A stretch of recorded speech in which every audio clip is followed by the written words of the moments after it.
Docteur Synapse.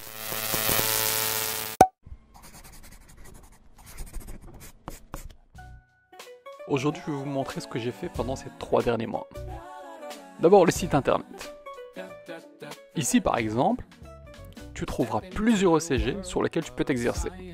L'idée, c'est qu'il y ait des ECG de façon quotidienne pour que tu puisses bien maîtriser et synapser l'ECG. Tu trouveras également sur le site les 6 catégories les plus importantes des ECG à synapser. Et n'hésite pas à partager un ECG que tu trouves intéressant afin que je le publie. Ensuite, qu'est-ce qu'on a? On a aussi des applications smartphone. Il y a 2 applications qui sont disponibles, une application sur la cardiologie et une sur les antibiotiques.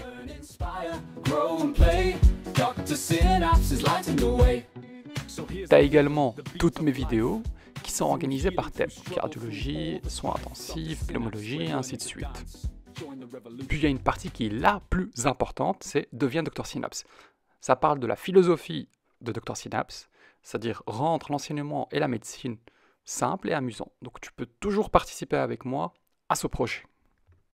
Je voulais également vous annoncer ou vous faire la surprise que bientôt va sortir le livre Docteur Synapse, qui se base sur la philosophie selon laquelle l'apprentissage doit être simple et amusant. On va se lancer maintenant sur la vidéo. Aujourd'hui, on va parcourir certains ECG. Je te laisse un peu de temps pour réfléchir par rapport à ce premier ECG. En rouge, je vais marquer le pacing atrial. Et en bleu, le pacing ventriculaire. Et tu remarques que les ondes P sont assez larges, avec un QT long. Puis tu as un pacing qui stimule sur l'onde T. Et juste après, tu as une accélération rapide, avec des QRS qui sont négatifs, puis positifs, avec une vitesse qui est quasiment de 300 par minute. Donc tu as une tachycardie ventriculaire, puis ça se désorganise complètement avec une fibrillation ventriculaire. Deuxième ECG, je te laisse réfléchir. D'abord, tu as une fréquence cardiaque à 90 par minute, avec des ondes P qui sont différentes des ondes P qui vont venir après, qui sont marquées en rouge, en P', avec une accélération à 160 battements par minute. C'est probablement une tachycardie atriale. Troisième ECG. Je vais d'abord marquer les ondes P, puis en vert les QRS. Tu as en résumé une bradycardie avec une fréquence atriale et une fréquence ventriculaire complètement indépendantes. C'est un bloc AV du 3e degré. Quatrième ECG. C'est une tachycardie à complexe large, avec des QRS négatifs, puis positifs, puis négatifs, puis positifs. C'est une torsette de pointe. Je vais d'abord marquer les ondes P, puis les QRS. Et tu remarques que le PR s'allonge au fur et à mesure, et puis après, à un moment donné, il ne conduit pas. Qu'est-ce que ça peut être? C'est un bloc AV du 2e degré, type 1. Parmi 4 ondes P, il y en a 3 qui conduisent. Sixième. Tu as en premier une extrasystole ventriculaire, puis je vais marquer ensuite les ondes P. Et ensuite, les QRS. Donc ici, 3 ondes P, il y en a 2 qui conduisent, et l'autre, parmi 2 ondes P, il y en a une qui conduit. Je te laisse réfléchir face à ces ECG. L'ECG d'en haut et l'ECG d'en bas sont pris au même moment. Qu'est-ce que ça peut être? C'est tout simplement un artefact. Patient qui se présente pour syncope, qui a 30 ans. Est-ce que tu le renvoies chez lui s'il est aux urgences?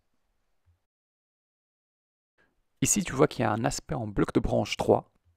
Et si tu zoomes un peu, tu vas avoir des ondes epsilon, surtout visibles en V1. Et troisième truc, des ondes P négatives en V1, V2 et V3. Ici, c'est une dysplasie arythmogène du ventricule droit. Je te laisse réfléchir un petit peu. C'est une bradycardie, bien évidemment. Avec, en rouge, ici, je marque des ondes F. C'est un flotteur atrial avec parmi 6 ondes F, il y en a une qui conduit. Allez, je te laisse encore quelques secondes. Je marque en bleu les QRS fins. Et en rouge, les QRS qui sont négatifs, mais également positifs. C'est une torsade de pointe. Et en plus, tu vois que le QT corrigé est long. Avec tes ESV qui tombent, boum, sur l'onde T.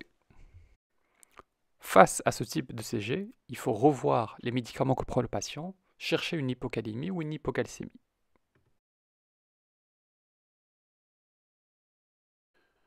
Tu vois des ondes F négatives en D2. C'est un flotteur rapide qui alterne entre 3/1 et 2/1. Autre CG. Je te laisse t'exercer. Ici, tu ne vois pas d'onde P, avec une bradycardie asséquente. Donc, bradycardie asséquente et absence d'onde P, c'est un rythme jonctionnel. Et en plus, tu as un aspect comme ça en cuspide. Il faut penser en premier à la digoxine et principalement l'intoxication à la digoxine. Que penses-tu de cette ECG? Je vais d'abord marquer les ondes P en vert. Afin de bien analyser cette ECG, je vais également marquer les ondes T. Et pour finir, les QRS. Tout ça rend l'analyse plus simple. Tu vois qu'il y a une onde P qui conduit, une autre qui ne conduit pas, une qui conduit, une qui ne conduit pas. Donc c'est un bloc AV du deuxième degré, 2/1. Je te laisse analyser ces deux CG. Tu remarques en premier que la fréquence cardiaque est basse, avec des QRS qui sont larges. Probablement, c'est un rythme d'échappement idioventriculaire. Allez, champion, c'est le dernier. Je vais d'abord marquer les ondes P, puis les QRS. Ça conduit, et puis après, ça conduit pas, ça conduit pas. C'est un bloc AV du deuxième degré. Merci d'être resté jusqu'à la fin, et à bientôt.